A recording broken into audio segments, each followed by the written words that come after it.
Hi crafters, this is Crafty Savvy, and I'm here today to just kind of sit here and show you what I came down to my craft room to work on today. And so I thought while I got going that I would just turn on the camera and sort of craft along with you guys. I cleaned up my craft room again, and well, we cleaned the basement, and I went through a bunch of my stuff, and I came across, and I'm sure you guys all have them, these, oh sorry about the glare, these wood, these are chipboard sort of alphabets and chipboard pieces and frames and things of that nature.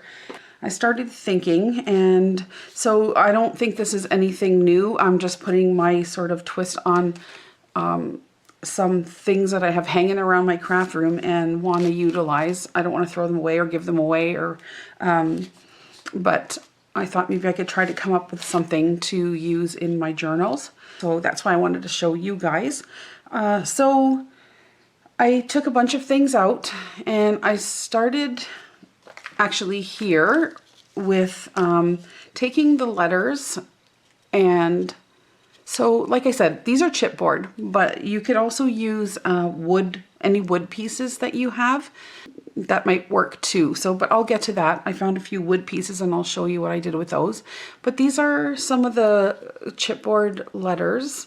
And I just randomly picked any letters. I didn't have anything in mind. I just wanted to get something started, and this is what I've got. So I put a little bit of, so all I did again was I went to my little junk box where I put little scraps of things. I don't throw a lot away, so it all goes into this little box here. And when I want to do a small little project, I'll just reach for that box. I won't even go get, special laces or things. I know what's in there, and usually I don't have to reach for much else. So I use that. I get some buttons out. I'll get out some, maybe a dictionary page or something of that nature. Yeah, and that's about it. I throw in my glue gun, and here we go. So that's what I did. I got some bits out of that little box, and I layered up some things. I got a vintage button, tied some string through it, and I glued it right onto the corner of the M there. And then what I decided to do was to turn them all into little paper clips. So I just fastened a paper clip, or hot glued it to the back of the letter, and that would make it easier for clipping onto a page. It clips on quite well. I thought this would be a really nice idea for personalizing, especially if you're making a journal for someone or giving a gift, personalizing their journal. So using their initial maybe throughout a couple times, I thought would add a really nice touch. So that's what I did with some of those. So I'll just show you the ones, the letters. Here's a K. Same thing, just some lace, just any little bit that I found. A vintage button, and again, a paper clip on the back. Oops, there's another K, but that one's red. So even though, some of these colors might not have appealed to me in some other project, I thought sometimes for a pop of color in a journal, these greens are nice, is fun. So another W. There are some letters I think are a little more difficult to work with. Some of these were really thin, but I managed to get a paper clip on them. I really don't think it matters too much if it shows, but so those are the letters. And then along with that little kit that I got, I started to dig a little deeper, and I started to find a few other things. Like this was cute. It says Our Happy Home. And so I just attached the same little thing that I always do on there. Put a paper clip on it. So again, you could slide it on to a page. These would make really cute bookmarkers for kids or anybody, or hold the place in your journal. Again, I think it's just a nice personal touch. This one was really cute. I love this tag. It's a chipboard tag, but I just love that image and I didn't want to cover him up with anything. So I just found a really old button that kind of matched the colors. I got a little doily under there and some lace, and that's also a paper clip.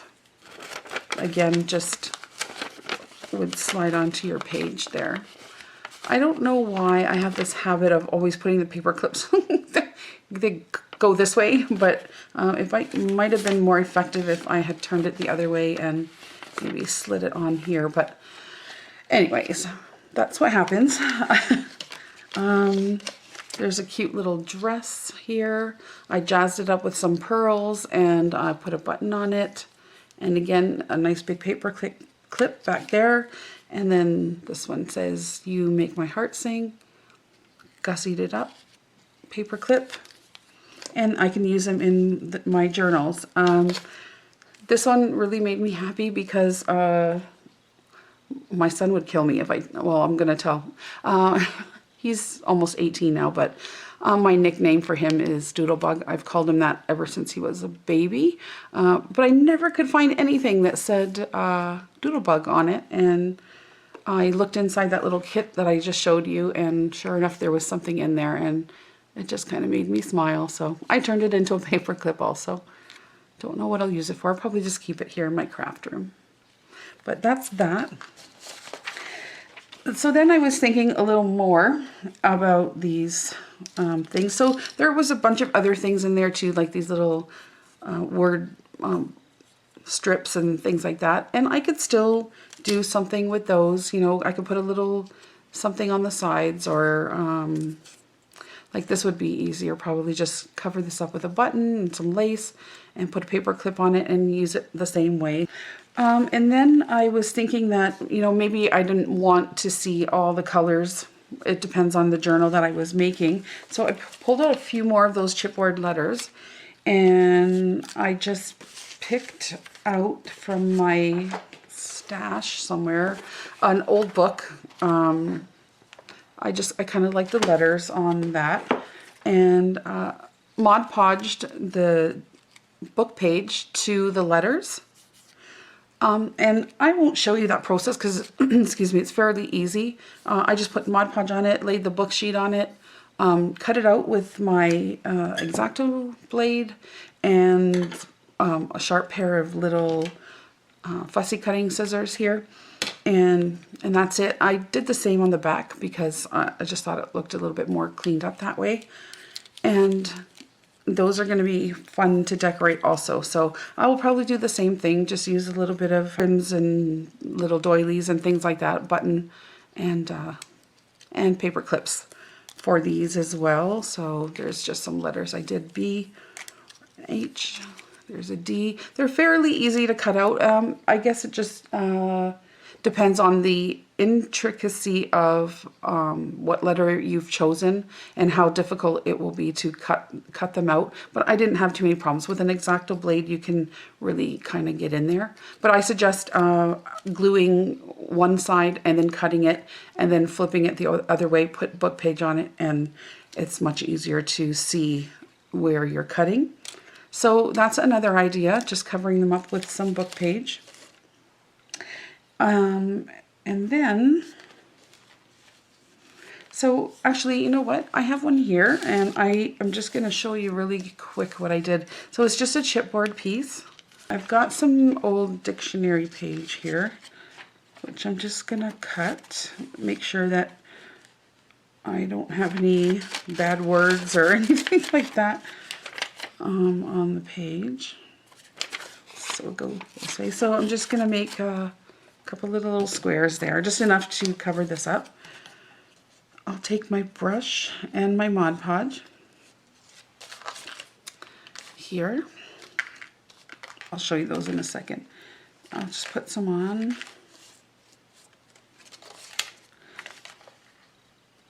And I'll put this down.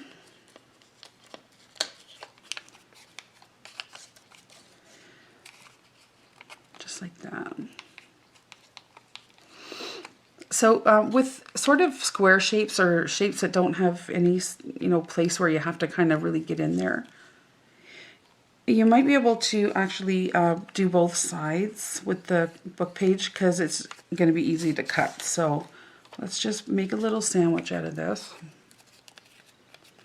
So my little chipboard piece is in there. Just pushing down the book page a little bit here.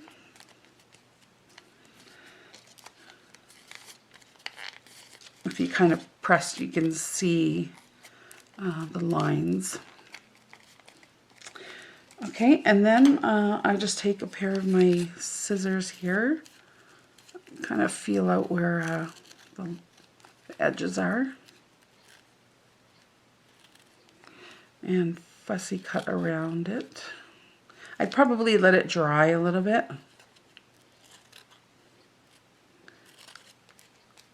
So I'm just roughly kind of going around. And then we can go back and sort of clean up the edges here.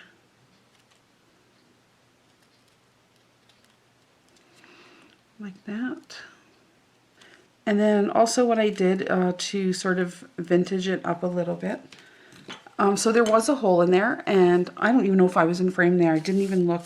But anyway, I was just trimming the edges there. Trim this down a little bit.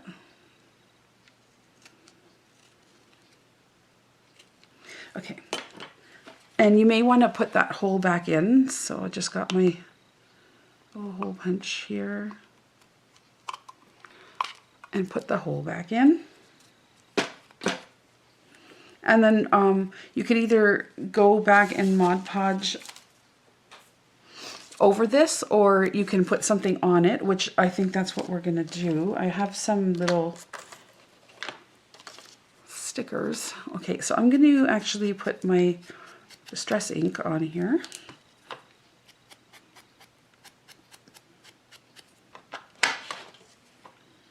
And then I have these little stamps that are sticky on the back. And I have had these for a really long time, so I don't even know the seller, but I did get these on AliExpress. It's a little package. It just says Mo card on there. I don't know. I don't know if that helps at all. There's a number. But they're these cute little stamps that have adhesive on the back. And I reach for them once in a while just because I like the color of them, and they're sort of vintagey and pretty. And they were perfect for this. So I found a couple that I liked. I'll just put some distress ink on them. I trim them down a little bit also to make them fit, excuse me, so that they would fit on this little tile here. So let me just,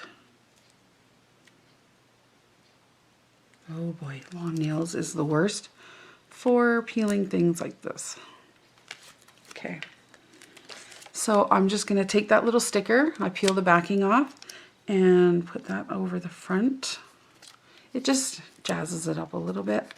And then I'll do the same thing at the back.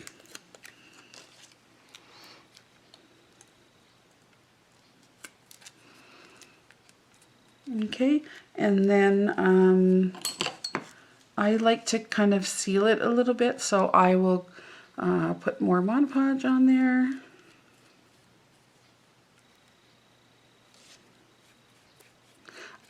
Any liquid or glue, I've mentioned this before, will activate the distress ink that you put on there, and it just moves the distress ink around a little bit.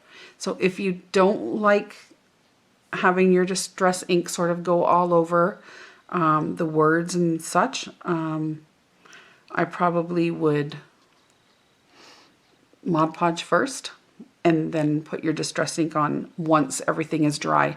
But if you don't mind, I kind of like that grungy look. I don't mind putting my Mod Podge on after and having that ink move around a little bit. Just a little tip. So there. So I would finish that little tile off by probably maybe adding a little something there, and then maybe putting some, let's see, like lace or something to tie it, or maybe even one of these bulb pins would work. So I'm just going to set this one over here to dry. And so I'll show you what else I did here. These are still the chipboard pieces. So I had other shapes, kind of like these here that you see. This was blue with little polka dots, but so what I did was the same thing I just showed you, same process. I put some book page down. I used my little stamps. You can use whatever you want here, any stickers that you have, or not stickers at all, or whatever, butterflies or anything. And so that's how it is on that side. And then I attached a bulb pin to this one also. And then let's just say I want to jazz it up a little bit. I might just add something down here on the corner. These are also just little scraps that I had from my little bin that I showed you there. I kind of cut them before the video. And I always add a little doily. These little doilies are probably the best find I ever came across at a garage sale. It was actually a giant like tablecloth or something, and all it was is just this rows and rows and rows of these little things, and I still have so much of it. But I put these on almost everything, every journal, every little project always somehow ends up with one of these, and I just cut them and I use them, and it was like the best thing ever. So another tip there, when garage season comes again, look for those things, people's old linens and things like that. To you, you know, you might say, well, I would never put that on my table or whatever, but to cut it up is great, and to end up with a whole lot of something like this that you can use in your craft room for like years and years is, I think, a great thing. So, and see how that jazzes up that little tag really quickly. I just think it's super cute to hang in a journal. There's another one that I did. These are wood, wood pieces. Everybody has a few of these hanging around, I'm sure, but these are just two different sizes that I had. And all I did with those was I took some book page and Mod Podged it to the wood piece. And then this is a bigger one, just a little bit decorated up. Again, just took my scraps, did some layering there. I put an old button on, made a bow in the middle, and I put some lace through the hole and a bulb pin. And that's it. And I'm going to hang that in my journal. Just like that. I also, I inked around all the edges of all of these. I hope that's focused too. I don't know what is going on today. But yeah, and those came just from the wood pieces. So whether it's wood pieces or chipboard pieces, if you don't like the way they look, you can cover them up with book page or anything that you have. Becomes like a really sweet, cute, simple, easy project to do. And you'll have a few more elements to put into your journal if you'd like, or to give away as you know, gifts. So I hope that you guys will give this a try. Sometimes we forget we have this stuff in our craft room. I don't know about you, but I do that all the time. And I'll come back to it sometimes weeks later, months later, or even years later, and look at it in a different light, and you know, and turn that one thing into something else. I just wanted to share today. I hope you guys are all doing well, and we will talk to you real soon. Take care, you guys. Thank you.